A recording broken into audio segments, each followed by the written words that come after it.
தேவையில்லாத ஆணியை பிடுங்கினது இவர் தான் அங்கே போனார். நாங்கள் மேலே பீஃப் பிரியாணி சாப்பிட்டோம்னு சொல்லி ட்வீட் பண்ணார். அதில் ட்வீட்டில் மேலே எழுதும்போதே திருப்பரங்குன்றம் மலைன்னு எழுதலை, சிக்கந்தர் மலைன்னு எழுதினார். கொழுப்பு தானே இது? பிரச்சனை ஆரம்பிச்சது அவர் தானே. தர்கா வழிபாடே நவாஸ்கனிக்கே கிடையாது. மு.க. ஸ்டாலின் எந்த பள்ளிக்கூடத்தை படித்தார்? அரசாங்க பள்ளிக்கூடத்தை படித்தாரா? தயாநிதி மாறன் அரசாங்க டான் போஸ்கோவில் படித்தவர் சார். இவங்கெல்லாம் டான் போஸ்கோவில் படித்தவர் தயாநிதி மாறன், கலாநிதி மாறன், அவரை உதயநிதி, இவங்க எல்லாம் அங்கே தான் படித்தாங்க. அங்கே தமிழ் இருக்குதா? தமிழ் வழி கல்வியாக இருக்குதாங்க? எங்கே திணிக்கிறாங்க? இவங்க பிள்ளைகளெல்லாம் ஹிந்தி படிக்கலாம், ஆனால் எங்கள் வீட்டு பிள்ளைகளை படிக்கக்கூடாதுன்னா இது கொழுப்பு தானே? இது கொழுப்பினுடைய உச்சமா இல்லையா சார்? சார், முதலமைச்சருடைய பொண்ணு நடத்துகிற பள்ளிக்கூடத்தில் ஹிந்தி சொல்லி கொடுப்பாங்களா? ஆனால் மற்ற ஏழைப்பாளைகள் படிக்கிற அரசாங்க பள்ளிக்கூடத்தில் நீங்கள் வாய்ப்பை கொடுங்க. அது படிக்கதா இல்லைன்னு அதை முடிவு பண்ணிட்டோம். நீங்கள் இப்போ லாங்குவேஜ் பேஸில் வருது புதிய கல்வி திட்டம், லாங்குவேஜ் பேஸ்லேயே கிடையாது. தேசிய பாசா ஹிந்தின்னு சொல்லி சொன்னதே இந்த ஆளு தான், இந்த கூறுகட்ட ஆளு தான் சொன்னார். இன்னைக்கு சொல்றீங்க. ஆமா அவர் எப்படி சார், அவர் பால்கனியில முட்டைகோசு பயிரிட்டு விவசாயம் பண்ணவர் சார். அவரு இவங்களெல்லாம் எப்பவே ஜெயில போட வேண்டிய ஆட்கள். இவங்கெல்லாம் ஊழல் பெருச்சாளிகளை கொண்டுமே நல்லவன் சொல்லி வச்சிருக்கீங்க. ஊருக்கெல்லாம் பாடம் நடத்திட்டு இருக்கு இந்த கும்பல்.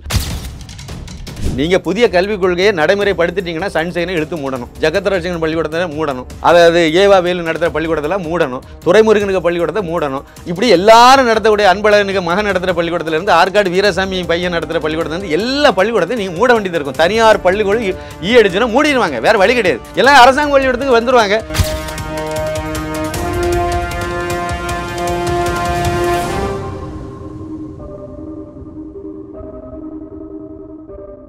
ரியலோ நேயர்களுக்கு வணக்கம். இன்று நம்மளுடைய நேர்காணலுக்கு அரசியல் விமர்சகர் திரு சின்னப்ப கணேசன் அவர்கள் இணைஞ்சிருக்காங்க. சார் வணக்கம். வணக்கம் வணக்கம் வணக்கம். ரியல் ஒன் நெஞ்சங்களுக்கு எனது பணிவான வணக்கம். கங்கை அமரன் ஸ்டார் ஸ்டைல்லே வணக்கம் சொல்லிட்டீங்க.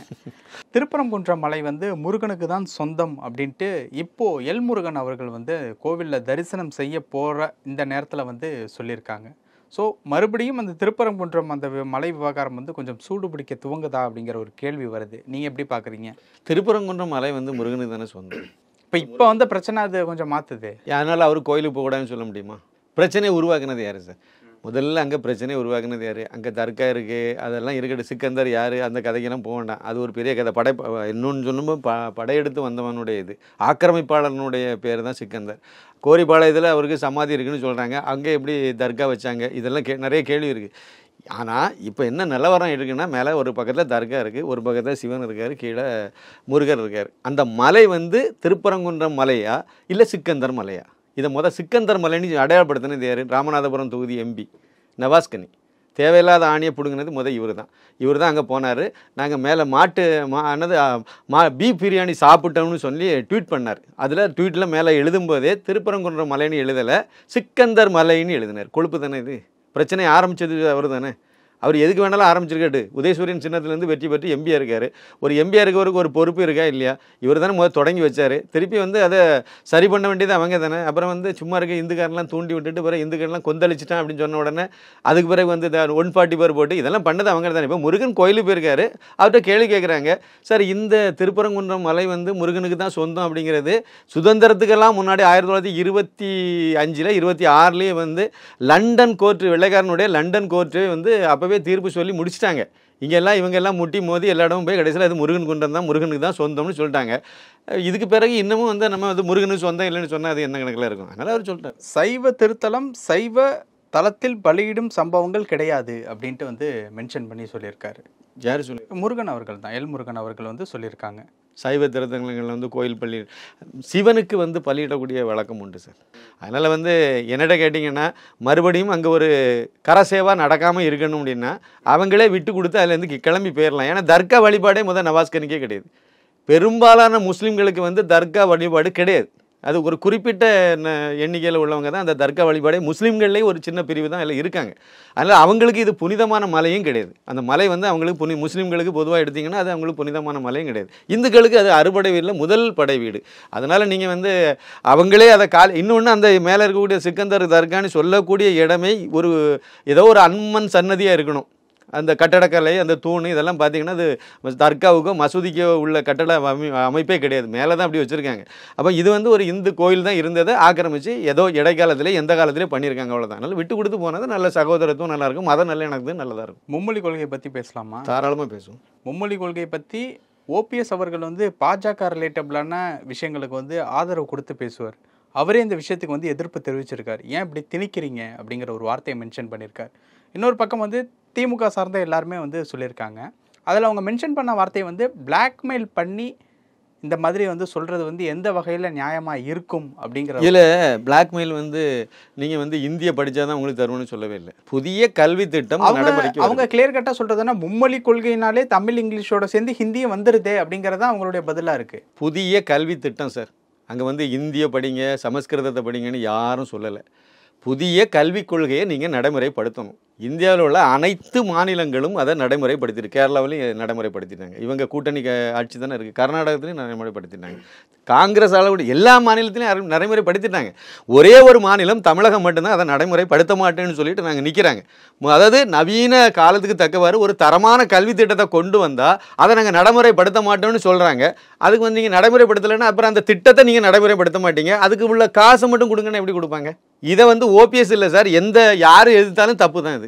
ஏன்னா விஜய் வந்து இதுக்கு வந்து எதிர்ப்பு சொல்லி தெரிவிக்கிறாரு. அதுக்கு தமிழிசை அவர்கள் ஒரு விஷயம் வந்து சொல்லியிருக்காங்க. உங்கள் படம் மட்டும் 3 லாங்குவேஜில் டப் பண்ணி சம்பாதிக்கலாம், மும்மொழி கொள்கையை மட்டும் ஆதரிக்க மாட்டீங்களா அப்படின்னு சொல்லி கேள்வி கேட்டிருக்காங்க. மும்மொழி கொள்கைங்கிற பேச்சு அதை அவங்க சொல்லியிருக்காங்க. மும்மொழி கொள்கைன்னு இவங்க ஒரு வார்த்தையை உபயோகத்தில் பயன்படுத்தினான்னு சொல்கிறாங்க. இன்னொன்று, சட்ட ரீதியாக தமிழகத்தில் இருமொழி கொள்கை தான் நாங்கள் பயன்படுத்துவோம் அப்படிங்கிறதுக்கு அம்பேத்கர் சட்டத்தில் ஏதாவது விதி இருக்கா? ஏதாவது கொடுத்துருக்காங்களா? இவங்க சொல்கிறது இன்னைக்கு கூட வந்து பொன்முடி சொல்லிட்டு இருக்காரு, நாங்கள் வந்து இருமொழி கொள்கையை தான் நாங்கள் வந்து பின்பற்றோன்னு. இப்போ நம்ம பேசிகிட்டு இருக்க நேரத்தில் கூட அவர் வந்து பேட்டியிலலாம் சொல்லியிருக்காரு. எல்லாருமே அதை தான் சொல்லிட்டு இருக்காங்க. இன்னொரு முக்கியமான விஷயம் தெரியுமா? வட மாநிலத்தில் ஒரு மொழி கொள்கை தான். இந்த கொள்கை ரீதியாக நீங்கள் எடுத்து பார்த்தீங்கன்னா இந்தி பேசக்கூடிய இடங்களெல்லாம் அவங்க தாய்மொழி தவிர வேறு எந்த மொழியும் அவங்க கொள்கையிலே அவங்க சொல்லிக் கொடுக்கறதுலே முக்கியமாக பயன்படுத்தவே இல்லை. அவங்க மும்மொழி கொள்கையை ஏற்றுக்கிட்டாங்கல்ல. 3 மொழி வந்து சிறுவர்கள் குழந்தைகள் படிக்கலாங்கிற அதுக்கு கெப்பாசிட்டி இருக்குது, அது படிக்கலாம். பாரதியார் எப்படி சார் 18 மொழியெல்லாம் படிச்சுட்டு இருந்தார்? படிக்க முடியுதில்ல. நீங்கள் சின்ன வயசுல நீங்கள் படிக்க வச்சிங்கன்னா படிக்கலாம். ஒரு மொழி அதிகமாக படிக்கல, உங்களுக்கு என்ன வலிக்குது? தமிழிசை கேட்ட அதே கேள்வியை நான் கேட்குறேன்.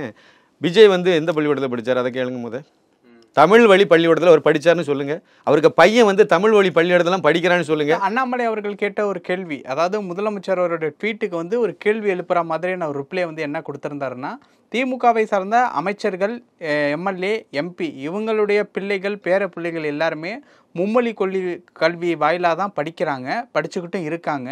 எங்களோட பிள்ளைகள் வந்து மும்மொழி கல்விகளை ஏற்கணும் அப்படின்னா வந்து அதற்கு எதிர்ப்பு தெரிவிப்பாங்களா அப்படிங்கிற ஒரு கேள்வி வந்து கேட்டு. முக்கியமாக நான் கேட்குறேன்னு தெரியுமா? மு.க. ஸ்டாலின் எந்த பள்ளிக்கூடத்தில் படித்தார்? அரசாங்க பள்ளிக்கூடத்தில் படித்தாரா? தயாநிதி மாறன் அரசாங்க டான் போஸ்கோவில் படித்தவர் சார். இவங்கெல்லாம் டான் போஸ்கோவில் படித்தவர் தயாநிதி மாறன், கலாநிதி மாறன், அவரை உதயநிதி, இவங்க எல்லாம் அங்கே தான் படித்தாங்க. அங்கே வந்து தமிழ் இருக்குதா? தமிழ் வழி கல்வியாக இருக்குதாங்க? தமிழ் வழி கல்வியே கிடையாது. கனிமொழி எந்த பள்ளிக்கூடத்தில் படித்தாங்க? சர்ச்சிபா கான்வென்ட்டில் படித்தாங்க. அங்கே தமிழ் வழி கல்வியாக இருக்குது? இல்லை. இங்கெல்லாம் என்ன சிலபஸ்? மத்திய அரசினுடைய பாடத்திட்டத்தை நடைமுறைப்படுத்தி வச்சுருக்காங்க. அதுதானே படிச்சுட்டு இருக்காங்க. செந்தாமரை, அடுத்த பாயிண்ட், செந்தாமரை முதலமைச்சருடைய மகா தானே, பொண்ணு தானே. அவங்க நடத்துகிற பள்ளிக்கூடம் சன்ஷைன் பள்ளிக்கூடத்தில் தமிழில் பேசினா 500 ரூபா ஃபைன்னு சொல்கிறாங்க. தமிழில் பேசினாலே 500 ரூபா ஃபைன். தமிழ் பாடமும் கிடையாது, தமிழ் அது இதுவும் கிடையாது, தமிழ் வழி கல்வியும் கிடையாது. அது ஃபுல்லாக சென்ட்ரல் சிலபஸ் தானே பயன்படுத்துறீங்க. அங்கே என்ன மும்மொழி கொள்கை இல்லைன்னு சொல்கிறாங்களா? அதை தான் அண்ணாமலை கேட்குறாரு. நீங்கள் நடத்துகிற எல்லா பள்ளிக்கூடத்துலையும் மகேஷ், நம்ம அந்த இது பள்ளி கல்வித்துறை அமைச்சர் யார் சார்? அன்பில் மகேஷ் பொய்யாமொழி. அவருக்கு பையன் எங்கே சார் படிக்கிறான்? இவர் வந்து ஊருக்கெல்லாம் உபதேசம் பண்ணிட்டு இருக்காரு. ஆனால் அரசாங்க பள்ளிக்கூடத்தில் படிக்கவே இல்லையே சார். தமிழ் வழி கல்வியில் படிக்க வைங்க சார். மும்மொழி கல்வியில் நீங்களே படிக்க வச்சுட்டு, இவர் பொன்முடி உயர்கல்வித்துறை அமைச்சராக இருந்தார். அவருக்கு பையமெல்லாம் எங்கே படிச்சுட்டு இருக்காங்க? இப்போ இருக்கக்கூடிய உயர்கல்வித்துறை அமைச்சர் பெருமக்கள், முதலமைச்சர் குடும்பத்தில் யாராவது ஒருத்தங்க தமிழ் வழி கல்வியில் படிக்காங்கன்னு சொல்லுங்கள். யார் சார்? மும்மொழி கொள்கை இது இல்லை அப்படிங்கிறது எங்கே இல்லைன்னு நினைக்கிறீங்க? அரசாங்க பள்ளிக்கூடத்தில் மட்டும்தான் இல்லை, பாக்கி எல்லா இடமும் இருக்குதுல்ல. மெட்ரிகுலேஷனாக இருந்தாலும் சரி தான், ஆங்கிலோ இண்டியனாக இருந்தாலும் சரி தான், சிபிஎஸ்சியாக இருந்தாலும் சரி தான். என்ன கல்வி 4 கல்வி திட்டம் வச்சுருக்காங்க. எல்லா இடமும் வந்து ஹிந்தி இருக்குல்ல. எல்லா இடமும் இன்னும் சொல்லவும் தமிழ் இல்லாத பள்ளிக்கூடத்தில் தானே நடத்துகிறாங்க. இவங்க நடத்துகிற பள்ளிக்கூடம் என்ன சார்? 44 பள்ளிக்கூடம் லிஸ்ட்டில் வருது. சன்ஷைன் உட்பட, ஆற்காடு வீராசாமிக்கு பையன் நடத்துகிற பள்ளிக்கூடம், அன்பழகனுடைய பையன் நடத்துகிறக்கூடிய பள்ளிக்கூடம், துரைமுருகனுக்கு பையன் நடத்துகிறக்கூடிய பள்ளிக்கூடம், ஜெகத்ராஜுக்கு நடத்துகிற பள்ளிக்கூடம். இந்த பள்ளிக்கூடம் அவ்வளோத்துலேயுமே தமிழ் கிடையாது சார். தமிழ் வழி கல்வியே கிடையாது.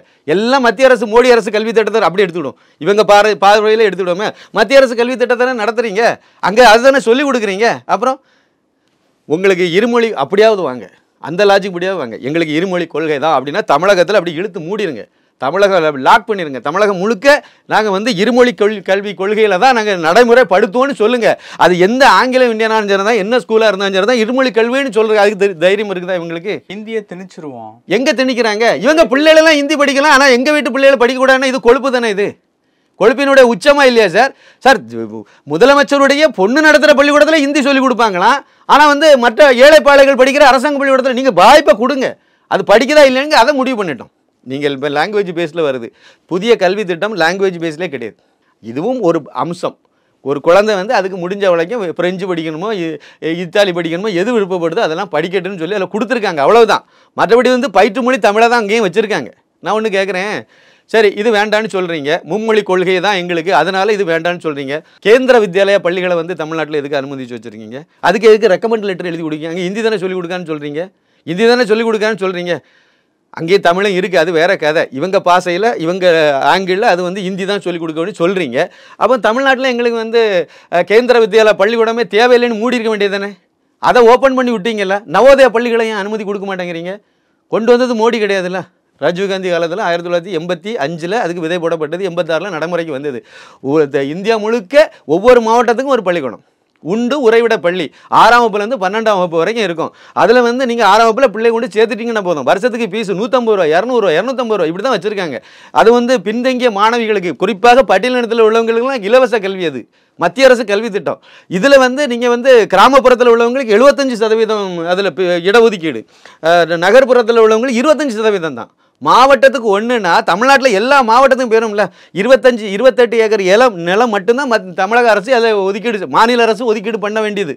பாக்கி எல்லாம் கட்டணம் கட்டுறது, சம்பளம் கொடுக்கறது, அதில் செய்கிறது எல்லாமே அவங்க தான் சார். அங்கேருந்து பேஸ்ட் வாங்குறதுலேருந்து செருப்பு வாங்குறது வரைக்கும் மத்திய அரசு செலவு பண்ணுது. இவங்களுக்கு ஏன் வலிக்குது? திறந்து விட வேண்டியது தானே சார். பாண்டிச்சேரியில் 4 இருக்குல்ல சார். பாண்டிச்சேரியில் ஒன்று இருக்குது, மாகையில் ஒன்று இருக்குது, ஏனாமில் ஒன்று இருக்குது, காரைக்காலில் ஒன்று இருக்குது. அந்த சின்ன மாநிலத்தில் 4 பள்ளிக்கூடம் இருக்குல்ல, நவோதயா பள்ளிகள். இந்தியா முழுக்க இருக்குல்ல. இவங்களுக்கு என்ன வலிக்குது? ஏன் இதை கொண்டு வரல? ஒன்று நீங்கள் எங்களுக்கு வந்து இந்தியே வேண்டாம், நாங்கள் வந்து இருமொழி கொள்கை தான் அப்படின்னா நீங்கள் தனியார்லேயும் அனுமதிக்காதுங்க, மத்திய அரசு பள்ளிக்கூடத்துலையும் அனுமதிக்காதுங்க. வேறு இந்த இராணுவ பள்ளிக்கூடம்னு இருக்குது, எதுலேயுமே பண்ணக்கூடாதுன்னு சொல்லுங்கள். ஒன்று அந்த மாதிரி வாங்க. இன்னொன்று தனியார்கள் நடத்துகிற எல்லா பள்ளிக்கூடத்தையும் முடியாதுன்னு சொல்லுங்கள். அடுத்து நான் முக்கியமான ஒரு கேள்வி கேட்குறேன்.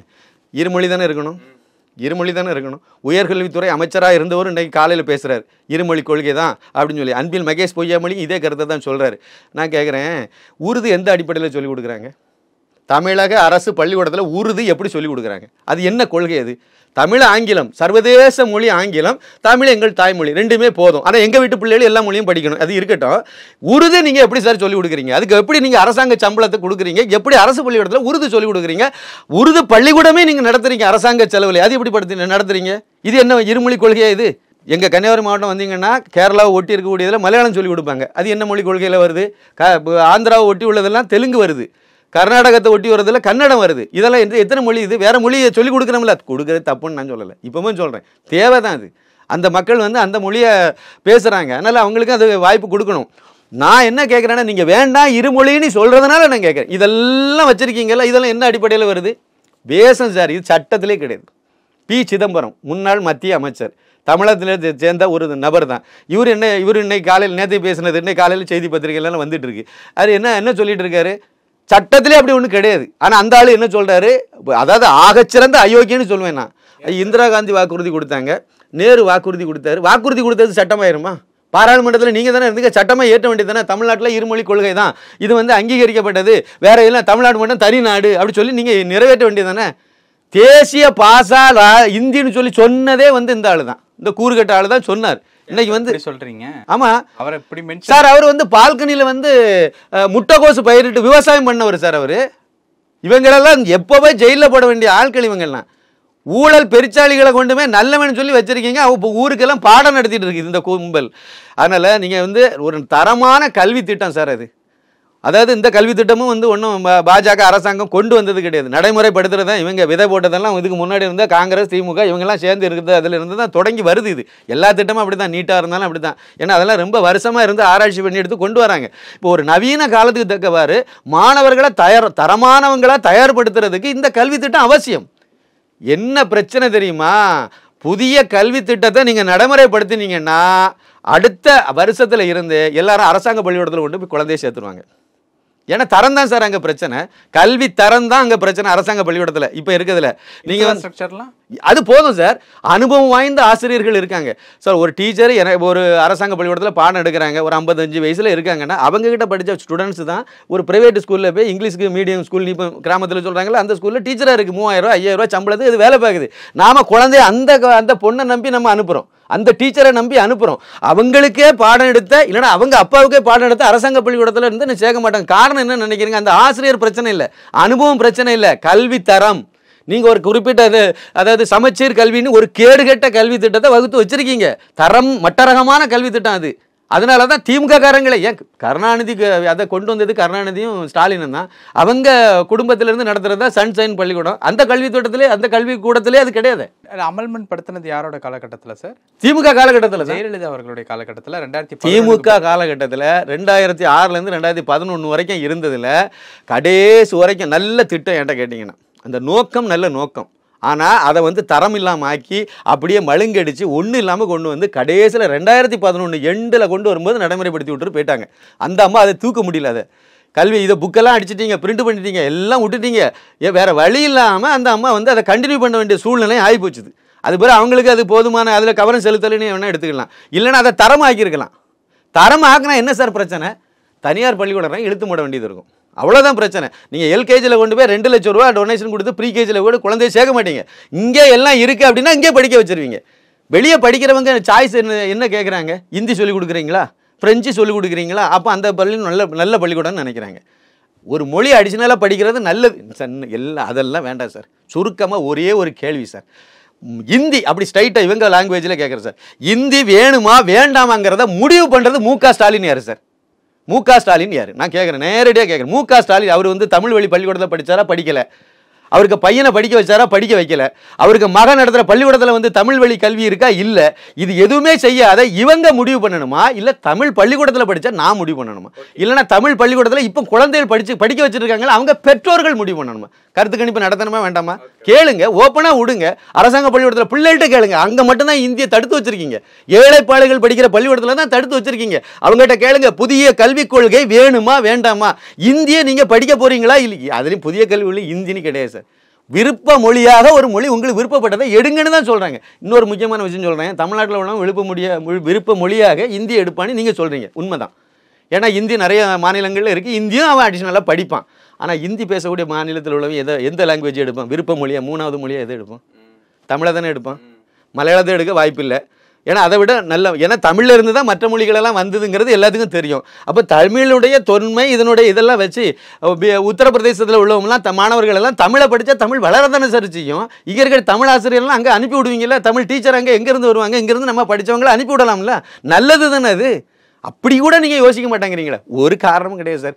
நீங்கள் புதிய கல்விக் கொள்கையை நடைமுறைப்படுத்திட்டீங்கன்னா சன்ஷைனை இழுத்து மூடணும், ஜெகத்ரட்சகன் பள்ளிக்கூடத்தை மூடணும், அதாவது ஏவா வேலு நடத்துகிற பள்ளிக்கூடத்தெல்லாம் மூடணும், துரைமுருகனுக்கு பள்ளிக்கூடத்தை மூடணும். இப்படி எல்லாரும் நடத்தக்கூடிய அன்பழகனுக்கு மகன் நடத்துகிற பள்ளிக்கூடத்துலேருந்து ஆற்காடு வீரசாமி பையன் நடத்துகிற பள்ளிக்கூடத்துலேருந்து எல்லா பள்ளிக்கூடத்தையும் நீங்கள் மூட வேண்டியது இருக்கும். தனியார் பள்ளிக்கூடம் அடிச்சுன்னா மூடிடுவாங்க, வேறு வழி கிடையாது.